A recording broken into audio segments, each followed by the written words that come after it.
US President Donald Trump has appeared to suggest Ukraine was to blame for Russia's invasion in 2022 and argued Kyiv could have stopped the war with negotiation.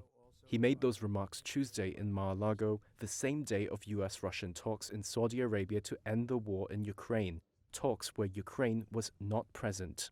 But today I heard, oh, well, we weren't invited. Well, you've been there for 3 years. You should have ended it 3 years. You should have never started it. You could have made a deal.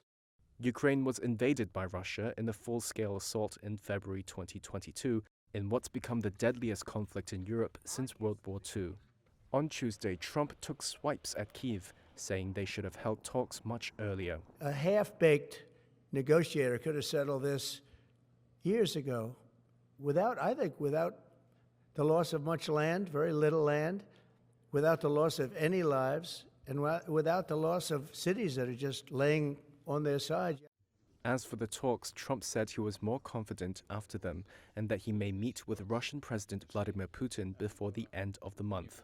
He also said Ukraine should hold elections to potentially replace President Volodymyr Zelensky, whose term was supposed to end last year.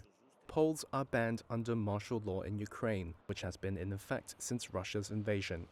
Zelensky postponed his own trip to Saudi Arabia set for this week. Sources say the decision was made to avoid giving legitimacy to the US-Russia talks.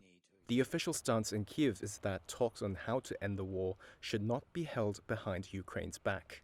The Tuesday meeting in Saudi Arabia saw Russia harden its demands, saying NATO should abandon its 2008 promise to grant Ukraine membership at a future unspecified date. Moscow also said it would not accept any NATO troop presence in Ukraine. Leaders in Ukraine and Europe are worried Trump and Putin could cut a quick deal that rewards Moscow for its invasion. European politicians have accused Trump of handing out concessions to Russia for free even before talks began, since he's ruled out Ukraine's NATO membership and said it was an illusion Kyiv could win back territory now under Russian control.